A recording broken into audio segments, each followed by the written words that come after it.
You're in a much faster world. Well, it's a different way of telling story. Slowly. It's a slower. Although I think they shoot some of that in real time. Although my God. Although this season Pick things it up. jam. And Jack Houston is has become a friend of mine. He's just a great actor, and but I dig that show. I watch. If I Mad turn Men. on your TiVo right now, what am I going to say? You'll see Daily Show. You'll see Boardwalk Empire. Gigolos? I don't know what is Gigolos. Oh, it's on Showtime. It's really? amazing. Is it's it? amazing. You and Katie will love it. It's a reality show. Oh, really? They're About male gigolos. Oh, that's awesome. I got to see And they that. all live in a house like it's the real world on MTV, but then they go and they crush like 80-year-old women, and they show them like an 8-year-old lady going, "Whoa, hi." And they just show these ladies getting undressed and getting crushed. That's awesome. It is awesome. Gigolos. All right. I'll jot that down. And then I watch a lot of HGTV, Really? Yeah. I watch House Hunters International. And Your house is so immaculate. I literally wiped the sink of the water specks from when I washed my hands. And I'm not making this up. I carried my paper towel out and I looked at your son and I said, "Where should I put this?" And he opened up a drawer, like a hidden James Bond drawer where your perfect trash was. Yeah, I'm a little OCD. Are you? Oh, yeah. How much of that happens at work? How does that affect you at work? Very much. Really? Yeah. Do you have to like touch a wall 5 times before you walk out into the set? Or? No, but I need things a certain way. And nothing with numbers? But I might talk you into it if I keep going? I'm just kind of it's not so much neatness like germs. I just like order. I like things to be. The house is it's the most spotless. Yeah. I'll show you my office after this, and you'll see. It's sort of like Can we take off our shirts? I mean, serious. Like if me, you, and Matty Boy go to your office, can we just roll in with our shirts off? Yeah, and do diamond push-ups. Yeah, bro. There we go. So you don't have any like light switch and turn the oven on and off stuff? No. Nah, some. I have some ritual stuff I have to do at night. Really? Yeah. Are you gonna share it with us? I gotta. Shaving and jerking off isn't really OCD just because you do it every night, dude. That's a tight goatee you got, but that doesn't cut it. It's that in and out. You got? What it's like a superstition? I know you got some superstitions. Yeah, I won't. Oh, you won't? I do. I will never drive at 66 miles an hour. Really? Yeah, I only do. I can't. Are you? I'm a big numbers guy. Yeah. They're very oddly important to me. Yeah. But only in the affirmative. What is that? What do you mean? Like a black cat crossing my path is a good thing. Right. The number 13 is perfect. Right. I don't have any superstitions that affect me negatively. Oh, I see. What you say. Oh, like if I'm on cruise control and it's on 88, I'm like, that's nice. 82, 85, 87. Like all numbers, especially, they're all very positive. Right. There's no numbers that really bother me. Right. But 66 bothers you. Yeah. You know what's funny? I specifically will cruise control at 66. Oh, really? Because you like it reminds me of WNEW in New York when I was a kid growing up listening to the radio. WNEW. That's right. Yeah. That's right.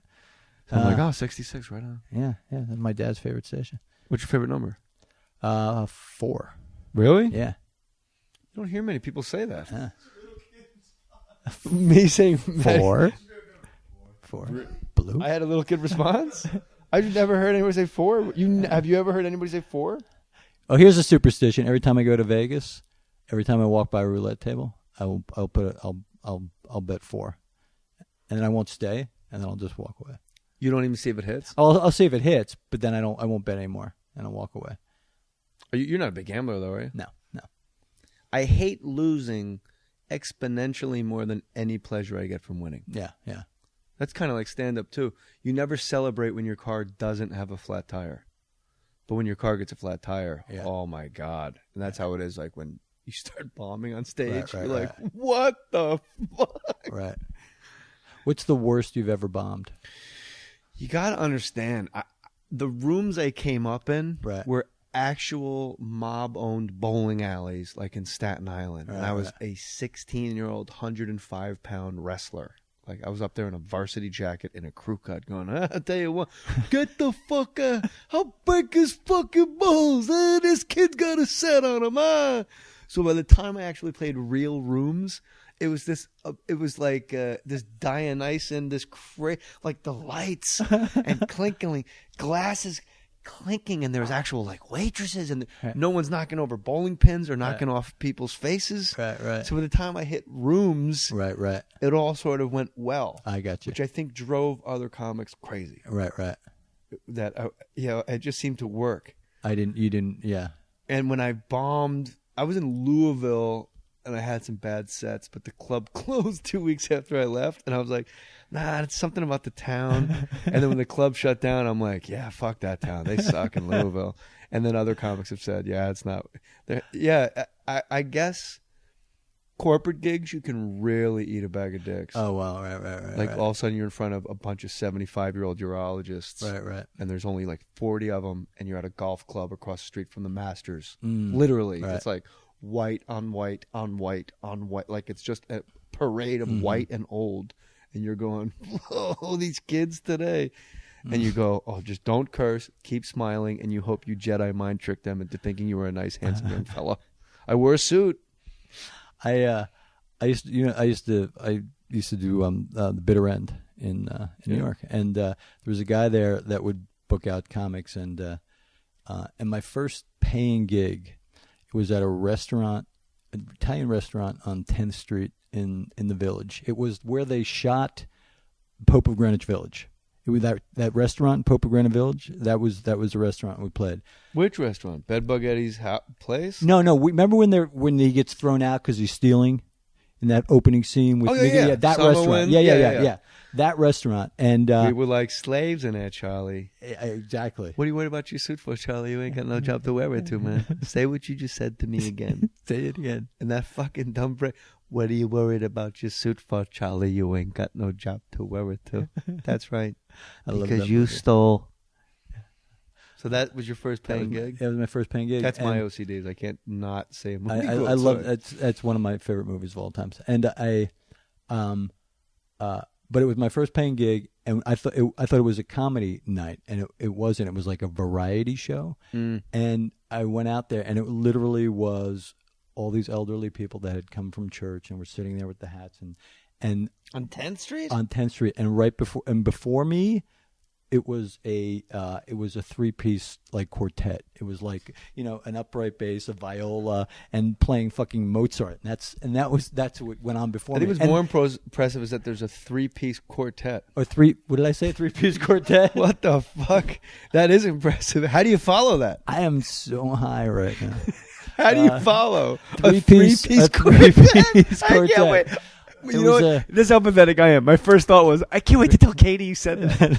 What a jerk I turned out. He's writing it down for the show notes to know which one goes up on the Tumblr page. 3-piece quartet. How many people were on stage, Kurt? There were 3. So that's a trio. There was a 3-piece. That's like the Police. It was the James Gang. Yeah, Nirvana. I'll tell you, Rush. It was. These are other trios. It was an upright Peter, bass, Paul, and Mary. A viola, and a violin, and they. The violin guy, and he had the violin guy had a harmonica, and he had cymbals between his knees, and it vibrates when you listen to it. Hence the quartet. I'll pick you up for that. Thank you. So they eat. The room eats them up. The room eats it, and then I get up there, and I'm little brown bag, Glenn Miller. I'm talking about little brown jug. Sorry, that's a different Glenn Miller. Yeah. And my stuff was, I don't know, I'm talking about, masturbating in homeroom, and, Same as we are now. Yeah, it just didn't work, but that was one of those nights. Long walk home. Yeah, it was just sort of like, what am I? A little colder on the way out than it was on the way in. Yeah, and it was, whatever it was like $7 or whatever the pay was, you know what I mean? But, and falafel. A lot of falafel at those gigs in New York, especially like below 20th Street. It's like, go on and get yourself falafel, kid. Where did you work at in New York, or didn't you? Comedy Cellar a lot, and then where was the Comedy Cellar? Bleecker Street, McDougal, between Bleecker and 3rd. All right. And the Comedy Cellar a lot in New York. And then my manager owned Boston Comedy Club, which was on 4th Street around the corner from the Comedy Cellar. So you would just go back and forth and do like 8 sets a night. Wow. Just take a cab at the comic strip, come back down. Come back. This race against time. Right. This mad dash every Friday and Saturday. And then all week you just have like one spot at 1 a.m. someplace. And then you just hang out with other comics and shoot the shit. It's an incredibly... New York is like a real fertile place for your mind if you're a comic. I don't know how to go about show business any other way. When people go like, "How do you get into acting?" Like, I don't know that I have. I'm a comic that people give roles to, but it, like even now, like you go to the Comedy Cellar and go upstairs to the Olive Tree restaurant. There's 6. Colin Quinn sitting with Jim Norton. Patrice O'Neill would sit there next to Nick DiPaolo and just kicking the shit out of each other. Right. And it just toughens you. So when those gigs start to go south, the audience doesn't have a chance. Right. You're wearing 14 suits of armor that you didn't even know you went in with. Right. And then as soon as somebody goes, "Why don't you fucking say something fun?" You just look at the person, blam. Right. Because you're used to going against Colin. Right. So, how do you know when the show's over? Which show? This one. The 3-piece quartet? The podcast. How do you know how do you know when the show is over? Like do you wait for it? With The Shield, you were a writer that worked his way up. But when you create it, do you hope for it to just go out on rickety legs as long as humanly possible? Or do you just drop the hammer on it? No, I think I had the advantage coming into this show knowing that it had a similar model in terms of production to The Shield. And I knew on The Shield that after about 7 seasons, the cost of doing the show becomes greater than, your bottom line, Do you ever ask your wife to take a pay cut? Just help out the top of the show? Not a chance. But hey, Ron, look, Katie's not going to take a pay cut. I need you to help me out here. I'll get Scott Glenn in fucking 2 seconds. That's right. He'll work for Scale today. He's in Sun Valley talking shit about Beauty and the Beast. That's right. And he's in a 3-piece quartet. That's got legs, man. It's got legs. It's fine. Yeah, you can ring it up. I'm riding it. Yeah, ride it. It's a good horse. 4-horse. What was I saying?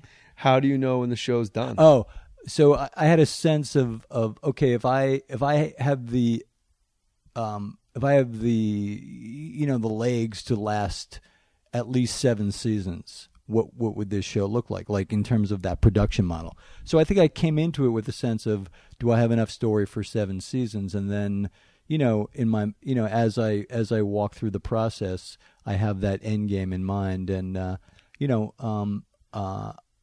and the network's aware of that, and I think I know how it's going to end. Really? Yeah.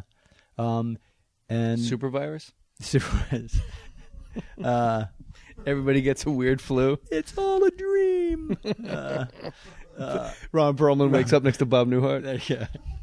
Ron Perlman wakes up and he's Vincent, and we're all in the sewer of Charming. And the population just keeps going backwards on the sign. Yeah. You really do. Did you know how it was going to end when you handed in the pilot, or is this something like 2 years in you go, I'm gonna have to wrap this up one day? No, I had a sense of thematically where I wanted it to go. I'm sorry, but I just now thought if the phone rang tonight and FX said you're canceled, we're fucking just thematically, bro. I already got some ideas. Hey, Kurt, it's a fucking dick you've never heard of. Yeah. What do you want? You got a red sticker on your script. Can we do this over? So is it a 7? Are your fans are going to be a little freaked out in year 7? I've talked about it enough. I think where people are aware of that. Look, what I don't want to do is get to season 7 and say, wow, we're doing really good. Maybe I should keep this going for another year or 2. That's what I would do. I cannot emphasize enough how much you should do that. But if I don't have enough story to tell, everyone will hate that. It'll suck. Just You know? get Jackie Chan and Chris Tucker There to come you in. They ride in. They're lost. You guys start doing those crossovers like when the Harlem Globetrotters would be on Scooby-Doo. All right. You just bring people in from other FX shows. Hey, here's Jim Jeffries. How'd he wander in? Hey, guys, I got a show called Legit. Yeah. We sort of meld into Louis. Would the show end